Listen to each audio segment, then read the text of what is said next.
Malam itu, 11 November 2012, hujan turun deras membasahi kawasan tambang batu bara ilegal di pedalaman Kalimantan Timur. Di antara pepohonan rimba yang gelap, suara mesin generator tua meraung, menerangi barak reyot tempat 19 penambang berkumpul. Mereka bekerja tanpa izin, dibayar oleh seorang bandar tambang yang orang-orang hanya kenal sebagai Tuan Raka. Para penambang sudah terbiasa menghadapi bahaya tambang runtuh, gas beracun, dan banjir bawah tanah. Tapi malam itu, ada sesuatu yang lain, sesuatu yang membuat bahkan para pekerja paling berpengalaman merasa tidak nyaman. Sejak sore, suara ketukan terdengar dari dalam terowongan tua yang sudah tidak dipakai lagi. Terowongan itu seharusnya telah ditutup sejak 1998 setelah 3 pekerja tewas akibat runtuhan. Namun entah mengapa, suara-suara itu kembali terdengar, seperti ada seseorang atau sesuatu yang mencoba keluar. "Jangan pedulikan," kata Mandor Suryo, mencoba menenangkan. "Itu cuma batu yang bergeser." Namun ekspresinya tidak meyakinkan siapapun. Sebelum masuk kerja shift malam, salah satu penambang muda bernama Adi, 23 tahun, menyalakan kamera helmnya. Ia baru membeli kamera itu 2 minggu lalu dari hasil menambang. Ia menekan tombol rekam, tersenyum ke arah lensa, dan bergumam, "Biar kalau ada apa-apa, keluarga bisa lihat." Tidak ada yang tahu pada saat itu, bahwa rekaman inilah satu-satunya saksi dari apa yang terjadi di bawah tanah. Pukul 21.47, 15 penambang memasuki terowongan utama. Udara pengap, bau belerang tipis tercium. Lampu helm menyinari dinding batu hitam yang lembab. Genangan air setinggi mata kaki memantulkan cahaya seperti puluhan mata kecil menatap dari kegelapan. Sekitar 300 meter masuk, angin dingin bertiup di antara lorong, padahal seharusnya tidak ada angin sama sekali di kedalaman itu. "Kenapa dingin sekali?" bisik Wawan, menggigil. Tidak ada yang menjawab. Semakin dalam mereka menuruni lorong, semakin terasa seperti mereka tidak sendirian. Suara-suara samar terdengar dari dinding. Pertama seperti tetesan air, lalu seperti bisikan. Adi berhenti, mengangkat kamera helmnya mengarah ke samping terowongan. "Dengar nggak? Kayak ada orang." Mikrofon menangkap suara lirih, bukan tetesan air, bukan batu runtuh. Tapi suara yang terdengar seperti gumaman manusia, sangat pelan dan terbata-bata, seolah seseorang berusaha berbicara setelah lama tidak menggunakan suara. Long. Semua menoleh bersamaan. Lorong belakang mereka gelap. Tidak ada siapa-siapa. Mereka mencoba meyakinkan diri, itu pantulan suara kita sendiri. Tapi tidak ada satupun yang berani menatap lama-lama ke kegelapan di belakang. Mereka melanjutkan langkah, memasuki area terdalam bekas terowongan tahun 90-an, tempat 3 penambang dulu terkubur dan tidak pernah ditemukan.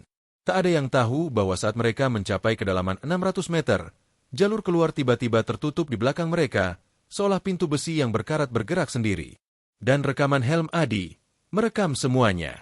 Lorong di belakang mereka mendadak bergemuruh pelan.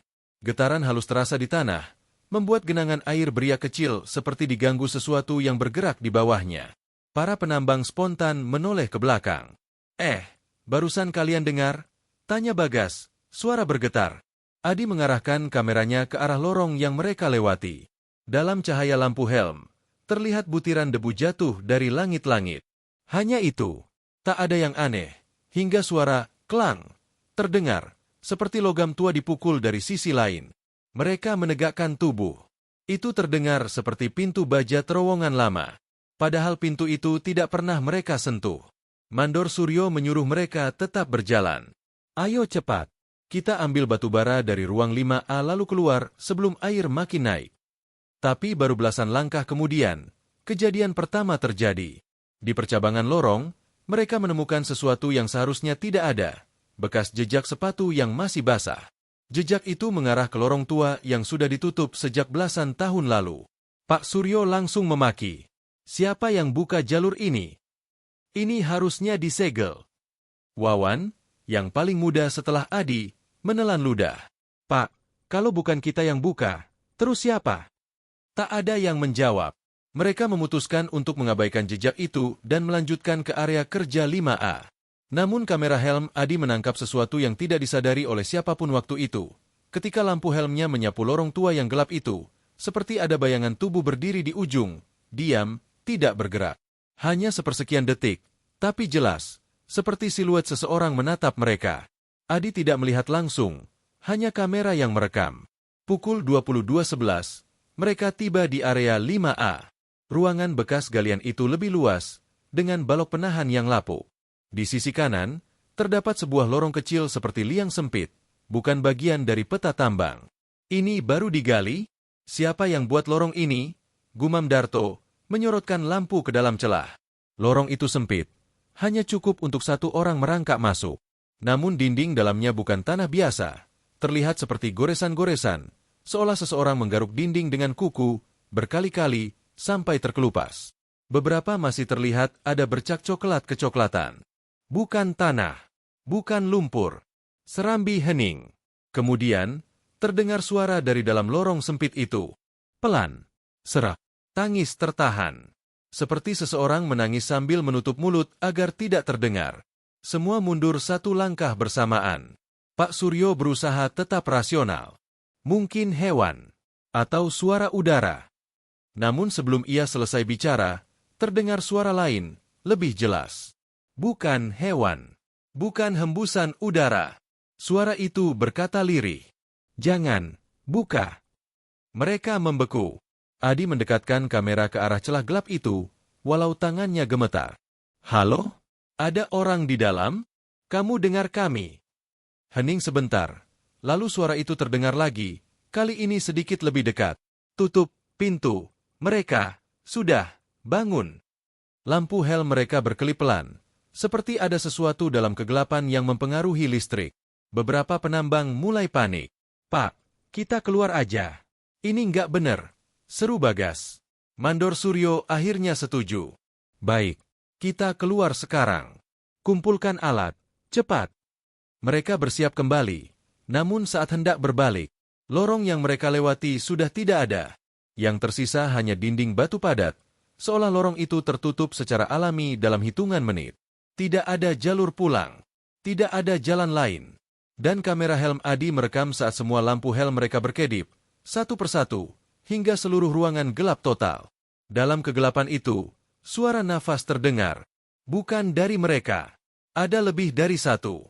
Kegelapan menyelimuti mereka seperti sesuatu yang hidup, menelan setiap cahaya, suara, dan asa. Dalam detik-detik pertama, hanya terdengar desahan napas berat para penambang yang mulai panik. Suara napas itu saling beradu, tidak sinkron, beberapa tercekat, beberapa seperti menahan teriakan. Adi memukul-mukul helmnya, mencoba menstabilkan lampu. Cahaya kecil kembali muncul, hanya setitik, namun cukup untuk memperlihatkan wajah-wajah pucat di sekelilingnya. Mereka saling memandang dengan mata membelalak, pupil melebar penuh ketakutan. Tidak ada yang perlu mengatakan apapun. Semua paham bahwa sesuatu yang sangat salah sedang terjadi di bawah sana. Saat lampu kembali menyala sepenuhnya, mereka menemukan bahwa ruang galian 5A tidak lagi tampak seperti saat mereka pertama tiba. Balok penyangga yang tadinya berdiri kokoh kini terlihat bengkok, seperti dipelintir oleh kekuatan besar. Beberapa papan kayu tergores panjang, seperti dicakar oleh sesuatu yang memiliki kuku panjang dan keras. Air di lantai semakin tinggi, kini hampir setengah betis. Namun bukan itu yang membuat mereka terpaku. Di dinding sebelah kanan, muncul tulisan yang jelas tidak ada sebelumnya. Goresan kata-kata yang diguratkan dengan sesuatu yang lebih kuat dari paku atau pisau. Tulisan itu dibuat dengan tergesa, namun bisa terbaca oleh semua lampu helm yang menyorotinya. Mereka tidak suka cahaya. Tidak ada yang mengaku menulisnya, dan tidak ada dari mereka yang sempat melepas alat kerja untuk menggores sesuatu di sana. Tulisan itu masih basah, seperti baru dibuat beberapa menit terakhir. Siapa yang bikin ini? Jangan bercanda, ini bukan waktunya, bentak Suryo, namun suara marahnya terdengar rapuh, penuh ketakutan. Tidak ada yang menjawab karena semua menyadari kemungkinan yang lebih menakutkan. Tulisan itu dibuat setelah lampu mereka padam, entah oleh siapa. Mereka mencoba menenangkan diri dan mencari jalan keluar. Bagas mengambil palu besar dan memukul dinding tempat lorong seharusnya berada. Hasilnya sia-sia. Batu itu bukan batu biasa, keras seperti baja. Setiap pukulan hanya menghasilkan percikan kecil dan getaran yang membuat air beriak. Darto mencoba menggunakan linggis, memaksa mencongkel bagian tepi dinding yang tampak seperti pernah menjadi bukaan. Setelah beberapa menit, ia berhenti, keringat bercampur debu berjatuhan dari wajahnya, dan berkata dengan suara serak, Ini bukan batu tambang biasa. Rasanya kayak, padatnya nggak alami. Kayak dipadatkan. Kata, dipadatkan, menggantung di udara, memunculkan bayangan mengerikan. Apa yang bisa menutup lorong sebesar itu dalam hitungan menit? Belum sempat mereka mencari jawaban, suara itu muncul lagi. Bukan dari lorong sempit tadi, tetapi dari kegelapan yang lebih dalam, dari arah yang tidak bisa ditentukan. Suara langkah kaki, pelan, berat, seperti kaki yang basah menginjak lantai berlumpur. Mereka semua memutar tubuh. Lampu helm mencari sumber suara. Tidak ada apa-apa. Suara itu berhenti. Lalu, dari arah lain, terdengar lagi. Kali ini lebih dekat. Ada orang lain di sini? Tanya Adi dengan suara parau. Meski ia tahu tidak mungkin ada tim lain yang turun malam itu. Mereka datang satu kelompok, dan tidak ada sinyal apapun di radio bahwa ada penambang lain yang sedang bekerja. Suara langkah itu berubah perlahan. Dari langkah seperti manusia, menjadi gesekan seperti sesuatu yang diseret di lantai. Seperti tubuh yang basah dan berat dipaksa bergerak. Dan disertai suara serak rendah yang tidak dapat diidentifikasi apakah itu erangan manusia atau napas binatang. Wawan mulai menangis pelan, mencoba menutupi mulutnya agar tidak terdengar. Tangan Darto gemetar saat ia menyalakan senter tambahan dan mengarahkannya ke salah satu sudut ruangan. Untuk sepersekian detik, mereka semua melihatnya. Sebuah tangan pucat panjang, dengan jari-jari yang terlalu panjang untuk menjadi milik manusia normal, menarik dirinya kembali ke balik batu saat cahaya menyentuhnya. Tangan itu seperti milik seseorang yang telah lama berada di bawah tanah, kulit pucat keabu-abuan, kuku hitam pecah-pecah, dan permukaannya berlumur lumpur serta sesuatu yang menyerupai darah kental. Seketika ruangan berubah menjadi kacau. Semua saling berteriak, beberapa menjatuhkan alat mereka. Suryo memaksa semua untuk tetap bersama. Jangan lari sendiri, tetap satu kelompok. Namun kata-katanya tenggelam oleh suara panik. Mereka mencoba membentuk lingkaran, saling membelakangi agar dapat melihat ke semua arah. Adi menyalakan mode inframerah kamera helmnya, mencoba memperjelas pandangan. Namun apa yang muncul di layar justru membuatnya ingin mematikan kamera selamanya. Dalam mode inframerah, ruangan terlihat seperti dipenuhi bintik-bintik panas yang bergerak. Bukan satu, bukan dua, tapi 5 hingga 6 bentuk tidak beraturan yang bergerak di sepanjang dinding dan langit-langit, merayap seperti laba-laba besar dengan gerakan patah-patah. Tanpa cahaya normal, hanya inframerah yang menunjukkan bahwa mereka tidak sendirian sejak tadi. Adi menjerit, menutup lensa kamera dengan tangannya. Namun terlambat, beberapa penambang sudah berteriak dan mulai berlari, memecah formasi. Di saat itulah terjadilah hal yang menjadi awal tragedi. Lampu-lampu kembali padam satu persatu, seperti dimakan oleh kegelapan. Suara jeritan menggema dalam ruang sempit itu. Lalu satu jeritan terputus mendadak, seolah suara orang dicekik kuat. Ketika cahaya kembali muncul di satu helm, milik Adi, terlihat bahwa 2 penambang telah hilang dari lingkaran. Di lantai hanya tersisa helm mereka yang menggelinding pelan, dengan bekas goresan panjang seperti cakaran di permukaannya. Adi mendekatinya perlahan. Saat ia mengambil salah satu helm, dari lorong gelap di belakang terdengar suara mengunyah, pelan, berulang, basah. Suara yang tidak salah lagi, suara daging disobek dan ditelan. Tidak ada yang berani menoleh. Tidak ada yang berani memanggil nama teman mereka yang hilang. Karena di kedalaman itu, di bawah tanah Kalimantan, di dalam gelap total, mereka akhirnya memahami satu hal. Mereka tidak sendirian, dan apapun yang bersama mereka di sana, tidak ingin mereka keluar hidup-hidup. Tidak ada yang berani bergerak selama beberapa detik yang terasa seperti selamanya. Suara mengunyah itu terus terdengar, pelan namun jelas. Setiap robekan, setiap kecapan basah menggema di dinding batu, seolah ruangan itu sendiri menikmati kejadian tersebut. Darto, yang biasanya paling berani, kini memejamkan mata erat-erat sementara tubuhnya bergetar hebat. Nafasnya tersengal, seperti orang yang berusaha menahan muntah dan jeritan sekaligus. Suryo mengangkat tangannya, memberi isyarat agar semua mundur perlahan. Gerakannya sangat lambat, hampir seperti ia takut udara di sekeliling bisa meledak jika gerakannya terlalu cepat. Setiap langkah mundur menghasilkan suara renyah kecil dari kerikil yang terinjak, dan setiap suara itu membuat mereka semakin tegang. Mereka beringsut menuju sisi ruangan yang tampak lebih kokoh, di mana ada struktur penyangga logam tua berbentuk seperti pintu kerangka. Suryo berbisik, suara hampir tak terdengar. Kita harus cari jalur lain. Ada ventilasi atau celah apapun. Kita harus keluar. Tidak ada yang membantah. Mereka semua tahu bahwa tetap di ruangan itu sama saja dengan menunggu giliran menjadi santapan berikutnya dari sesuatu yang berkeliaran di dalam kegelapan. Adi menyalakan kembali mode inframerah kamera untuk memeriksa sekitar. Kali ini ia lebih hati-hati, mengarahkan pandangan hanya pada area yang perlu mereka lalui. Dalam sorot inframerah, terlihat suatu jalur sempit di belakang tumpukan batu runtuhan, seperti celah antara batu dan dinding tambang. Tidak besar, namun cukup untuk satu orang merangkak. Yang membuatnya ragu adalah jejak goresan di sekitar celah itu. Goresan yang sama seperti di lorong sempit sebelumnya, seolah sesuatu keluar masuk melalui sana. Namun pilihan mereka hanya dua, tetap dan mati, atau ambil risiko melalui celah yang entah menuju kemana. Suryo akhirnya mengangguk, memberi aba-aba. Satu-satu, pelan-pelan. Aku paling belakang. Mereka mulai bergerak.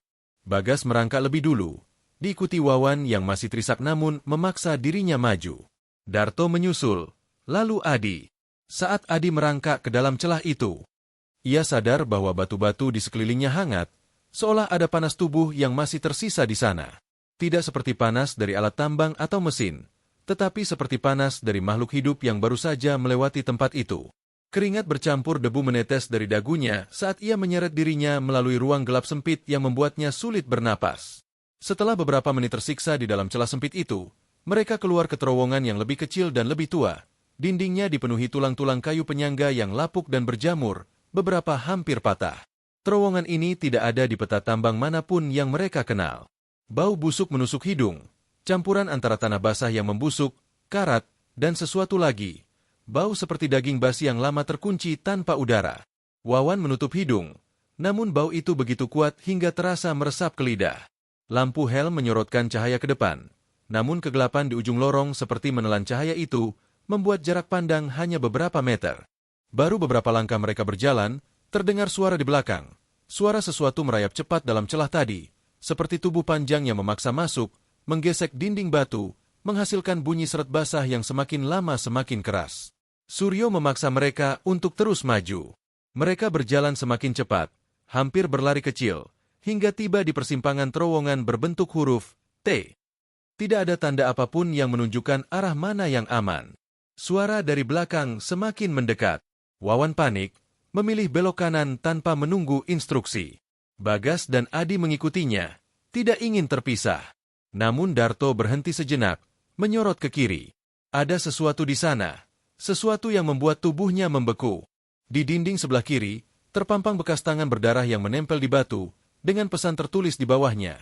Kali ini bukan goresan sembarangan, tetapi tulisan yang jelas dibuat dengan darah yang sudah mengering menjadi coklat gelap. Jangan ke kiri. Jangan lihat mereka makan. Darto langsung membelok ke kanan menyusul yang lain. Wajahnya pucat sepucat kapur. Mereka berlari dalam gelap, napas terengah, paru-paru terasa terbakar. Namun tiba-tiba, suara langkah di depan membuat mereka berhenti seketika. Ada cahaya berkedip-kedip dari arah ujung lorong. Bukan cahaya lampu helm, tetapi seperti cahaya api atau obor kecil. Mereka mendekat perlahan, penuh harapan sekaligus ketakutan. Jika itu orang lain, mungkin itu pertanda masih ada manusia hidup di bawah sini. Namun ketika cahaya semakin dekat, mereka melihat sosok berjongkok menghadap dinding, memegang sesuatu yang menyala kecil seperti korek api. Sosok itu tampak seperti seorang penambang. Pakaiannya compang-camping, tubuhnya kurus, rambut kusut menutupi wajahnya. Ia bergumam pelan. Suaranya serak seperti pita suaranya rusak karena terlalu lama berteriak. Mereka mendekat beberapa langkah lagi, dan saat cahaya korek api menyentuh wajahnya, Wawan menjerit tertahan. Wajah pria itu penuh luka cakar dalam, matanya berlubang satu, dan pipinya robek sampai bagian giginya terlihat. Ia menatap mereka dengan satu mata yang tersisa, lalu bergumam lirih dengan suara patah-patah, seolah kata-kata itu sulit keluar dari mulutnya yang rusak. Mereka, lihat dalam gelap, jangan, biarkan padam. Korek nyalanya berkedip, hampir mati. Pria itu panik dan berusaha menyalakannya lagi, namun tangannya gemetar terlalu keras. Saat nyala api padam sepenuhnya, pria itu menjerit dengan suara yang tidak manusiawi. Jeritan penuh rasa putus asa bercampur ketakutan yang menusuk tulang. Dalam sekejap, sesuatu dari kegelapan menyeret tubuhnya ke belakang dengan kekuatan luar biasa. Mereka hanya melihat sekilas tangannya yang kurus terjulur, kuku patah meraih lantai, meninggalkan jejak berdarah saat ia ditarik ke dalam gelap. Jeritannya terputus tiba-tiba, digantikan suara tulang patah dan kunyahan basah lagi. Kali ini lebih dekat, lebih cepat, lebih lapar. Tidak ada waktu untuk memproses apa yang baru saja mereka lihat. Begitu sosok penambang itu hilang ke dalam kegelapan dan suara makan yang menjijikkan memenuhi lorong, Suryo mendorong kelompok untuk bergerak. Ia tahu bahwa jika mereka tetap di sana beberapa detik saja, nasib mereka akan sama. Nafas mereka tersengal-sengal, dada perih karena udara di terowongan semakin tipis dan tercemar. Setiap langkah terasa seperti menabrak dinding ketakutan yang semakin menebal. Namun tubuh mereka terus bergerak karena naluri bertahan hidup jauh lebih kuat dari rasa ingin menyerah. Lorong makin sempit dan menurun. Tanah di bawah mulai licin oleh campuran air dan lumpur pekat. Beberapa kali Wawan hampir jatuh, namun Adi menariknya agar tidak tertinggal. Meski ketakutan setengah mati, Adi tetap merekam. Entah karena refleks, entah karena naluri jurnalistik di dalam dirinya, atau mungkin karena bagian dirinya tahu bahwa jika mereka mati di bawah sana, rekaman ini akan jadi satu-satunya bukti bahwa ada sesuatu yang tidak manusiawi mengintai tambang tersebut. Setelah berlari tanpa arah selama beberapa menit, mereka tiba di sebuah ruangan kecil yang tampaknya dulunya adalah titik istirahat penambang generasi lama. Ada sisa-sisa bangku kayu, drum karatan, dan papan informasi yang hampir tidak bisa dibaca. Namun sesuatu di ruangan itu membuat bulu kuduk mereka berdiri. Ada lilin-lilin kecil menyala di atas lantai tanah, tersusun melingkar. Lilin-lilin itu bukan milik mereka. Apalagi, siapa yang bisa menyalakan lilin di tempat tanpa oksigen cukup? Lebih mengerikan lagi, di tengah lingkaran lilin itu terdapat helm tambang tua yang peot, berkarat, dan di dalamnya terdapat potongan jari manusia yang telah mengering. Di dinding ruangan tertulis dengan arang atau jelaga, "Mata mereka ada di belakang kita. Jangan biarkan mereka berdiri." Tidak ada waktu untuk menafsirkan arti pesan itu. Tiba-tiba terdengar suara, tuk, tuk, tuk, seperti batu dijatuhkan satu persatu ke lantai dari arah lorong yang baru mereka lewati. Suryo mematikan lampunya spontan, memberi kode agar yang lain ikut mematikan. Dalam gelap total, napas mereka saling terdengar, terputus-putus dan tidak stabil. Suara, tuk, tuk, semakin lama semakin cepat, berubah menjadi bunyi langkah, bukan satu, tetapi beberapa. Langkah tercecah, seperti kaki-kaki kecil menyentuh tanah, namun gerakannya terlalu cepat untuk ukuran makhluk hidup normal. Dalam kegelapan itu, sesuatu mendekat. Mereka dapat merasakan getaran kecil di tanah, seperti banyak kaki merayap bersamaan. Ada suara lain yang menyusul, bisikan, namun tidak dalam bahasa yang mereka kenal. Bisikan itu terdengar seperti orang yang vokalnya rusak, atau seperti tali serak yang digesek menghasilkan suara bergetar aneh. Suryo menyuruh mereka tiarap dan jangan bergerak. Mereka mengikuti, menahan napas. Beberapa detik kemudian, sesuatu masuk ruangan. Mereka tidak bisa melihatnya, tapi mereka bisa mendengar napasnya. Panas, berat, seperti napas makhluk dengan paru-paru basah yang tidak normal. Makhluk itu berhenti tepat di dekat mereka. Begitu dekat sehingga Adi bisa merasakan lantai bergetar ringan setiap kali ia menarik napas. Terdengar suara, klik, klik, seperti kuku keras mengetuk batu. Makhluk itu mencium udara, seperti sedang mencari aroma. Lalu terdengar suara pakaian terseret dan dengusan rendah. Sesuatu menetes di punggung Darto, cairan hangat dan kental, membuatnya ingin menjerit namun ia menahan mati-matian. Cairan itu bau busuk, lebih busuk dari mayat terurai. Makhluk itu membungkuk di dekat kepala Suryo. Suara napasnya begitu dekat hingga Suryo bisa merasakan kulitnya bergetar. Selama hampir 1 menit, makhluk itu berada di ruangan bersama mereka. Lalu terdengar suara aneh, seperti sesuatu memanjat dinding, cakarnya mencengkeram kayu lapuk dan batu.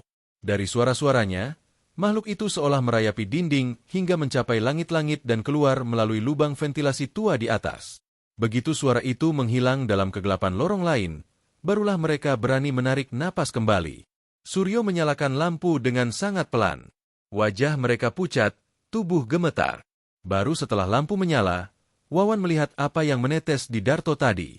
Bukan air, bukan lumpur, tetapi darah segar bercampur lendir gelap dan pecahan serat daging. Darto menatap tangannya, lalu tubuhnya mulai kejang sebentar. Aku nggak mau mati di sini, ujarnya berulang sambil menangis terseduh. Namun sebelum mereka sempat menenangkan diri, suara lain muncul. Dari balik dinding tipis ruangan itu, terdengar suara ketukan, 3 kali ketukan pelan, lalu hening, lalu 2 kali lagi. Polanya seperti kode. Adi mendekat, menempelkan telinga ke dinding. Suaranya terdengar seperti orang mencoba berkomunikasi dari sisi lain dengan napas lemah. Ada yang hidup? Tolong. Mata mereka saling bertemu, memantulkan secercah harapan. Suryo mengetuk balas 3 kali. Dari balik dinding, suara itu menangis pelan. Jangan buka, mereka dengar suara. Darto, yang emosinya hancur, tiba-tiba kehilangan kendali. Ia mulai memukul dinding itu dengan linggis, berteriak, "Aku gak peduli. Aku mau keluar. Buka." Suaranya menggema. Suryo menutup mulutnya, berusaha menghentikan, namun terlambat. Karena seraya gema teriakan itu memudar. Dari jauh di lorong, terdengar jeritan panjang. Jeritan yang tidak terdengar seperti milik manusia maupun hewan. Sesosok, atau beberapa sosok, baru saja mendengar mereka. Dan mereka lapar. Suara ancaman dari balik kegelapan itu membuat dada Bayu serasa mengecil. Ia memaksa tubuhnya bangkit, menahan rasa pusing. Cahaya senter helmnya bergetar saat ia mengarahkannya ke lorong sempit di depan. Debu masih turun pelan, seperti salju kelabu yang jatuh dari langit gelap. Joko menelan ludah dengan keras, lalu memeriksa kamera helmnya. Lampunya berkedip-kedip, tetapi masih merekam. Kalau ada yang bisa dengar kami di permukaan, buka terowongan ini. Kami terkunci di bawah. Suara Bayu pecah, bergema tanpa jawaban kecuali gema suaranya sendiri yang terdengar terdistorsi, seolah ada versi lain dari dirinya yang membisikkan kembali kata-kata itu. Tak ada jawaban. Tak ada suara dari radio. Hanya suara napas panik, dan tetes air yang jatuh ritmis dari stalaktit ke genangan lumpur. Tik, tik, tik. Seperti hitungan mundur ke sesuatu yang buruk. Para penambang yang tersisa mulai berkumpul. Dari 13 orang awal, kini tinggal 8. 2 tewas tertimpa batu. 3 hilang setelah mereka lari ke terowongan bercabang saat longsor terjadi. Hilang, bukan mati. Hilang, tanpa suara, tanpa jejak. Seolah lorong menelan mereka bulat-bulat. Dani, yang paling muda, menggigil tanpa bisa mengontrol tubuhnya. Aku dengar sesuatu waktu kita lari tadi. Bukan suara batu, bukan suara runtuhan. Kayak ada yang menyeret besi. Berak, di belakang kita. Bayu menatapnya. Seretan apa? Dani menggeleng. Kayak rantai, atau alat, tapi bukan manusia yang tariknya. Semua merasakan bulu kuduk mereka berdiri. Dalam gelap, udara terasa berubah. Lebih dingin, lebih tebal. Seperti ada sesuatu yang menggesek dinding lorong. Bukan hewan, terlalu besar, terlalu lambat, terlalu sengaja. Mereka memutuskan bergerak lebih dalam. Bertahan di satu titik hanya menunggu maut menjemput. Satu-satunya harapan adalah menemukan terowongan ventilasi lama yang konon terhubung ke tambang generasi 1980-an, yang menurut legenda, sudah lama ditutup karena kejadian aneh yang tak pernah dijelaskan ke publik. Langkah mereka berat. Lumpur menelan sepatu. Setiap sorotan senter hanya memperlihatkan kabut debu dan dinding tua yang seperti dipahat oleh tangan kasar puluhan tahun lalu. Bekas goresan di dinding, seolah ada yang mencoba memanjat keluar.